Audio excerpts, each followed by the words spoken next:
I gotta say. That vest is accurate. He got a steel mentality, bro. I have no idea. Listen to this crowd, man. How do you go down 0-2 to Riddle's Kazuya like that and then just bring it back in, like, I don't know, 2.5 minutes? You know what I mean? These games are going so fast. Dude, So apparently Skyjay is the new threat in Smash. He has been making waves in tournaments recently by getting top 8 and also beating some of the best players in the world. And it's just crazy because for the most part, people put Incineroar as a mid-tier in the meta. So it's really impressive to just watch Skyjay, you know, basically body everyone with this character and placing high over some of the top players in the world. Now, it all started in Collision, right? Which was a tournament maybe like 3 weeks ago or something like that. And this tournament was stacked. I mean, you had top players there. There was a lot on the line. And no one ever thought that Skyjay was going to make it top 8, let alone grand finals, and get second in that tournament over top 5, top 10 players, I'm talking, you know? So that's when it started off, and a lot of people were so hyped watching Skyjay's run. People were getting motivated with playing their characters, with playing the game. People will say that this is peak Smash, that it was one of the best grand finals they've ever seen and stuff like that. I mean, we were among that talk as well. I even had some friends that were like really motivated and using their mid-tier characters or whatever back up again, you know? So there was a lot of motivation, there was a lot of talk, there was a lot of hype. The viewers were there. I mean, you name it, right?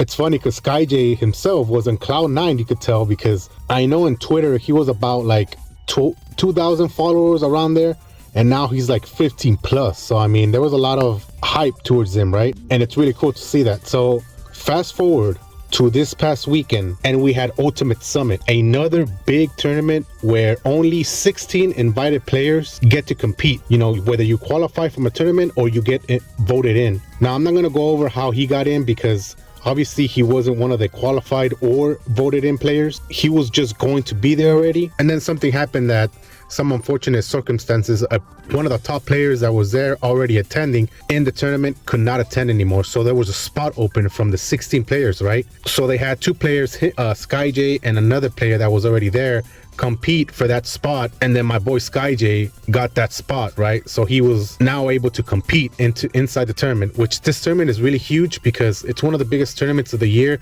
with a huge prize pool, you know? And it was the last of the series because the esports org is shutting down. So it was the last tournament of that series, and it's also, you know, one of the biggest ones in Smash. And again, he placed top 8. He got 5th over some of the top players in the world. Some of the top 2 players in the world got a lower result than he did. He was higher than them, you know? So it's really amazing and really hype watching Skyjay. I'm pretty sure a lot of people were motivated. I'm pretty sure a lot of people agree that Skyjay has brought something good in the meta of Ultimate right now. And it's funny because I'm fortunate enough to know Skyjay personally, right?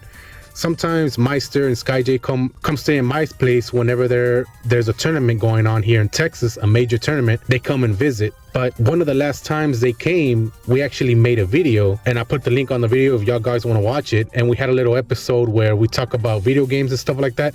But we also talked about Smash and their goals in Smash. And it's funny because when we talked about this, Skyjay's goals, or basically the first step was to make top 8, which he did. And one of the top 8 a major, which he did on one of the most stacked tournaments, right? And then after that, become consistent in placing high and placing top 8s or whatever the case, right? Which again, he did in one of the biggest tournaments of this year, Ultimate Summit. Because when Collision happened, I'm pretty sure there was people that, you know, oh, maybe it was luck, maybe, you know, let's see if he does it again, this and that. And again, it happened again. Literally, like after that happened, it was no fluke that he has gotten better and improved a lot, you know? Because when we talked, he mentioned that people would tell him, you know, he understands the game so well. Why is he using a mid tier? He should use a top tier. That way his skills will not be wasted on a character that's a mid tier, you know? But I believe this as well. If you like the character and you commit to the character, you could do great things, especially in this game. Tier lists don't really matter in this game. So as long as you put your time into it, as long as you practice, as long as you, whatever the case, on your favorite character, it doesn't matter. Because if you play a top tier and you don't connect with that character, you won't play well,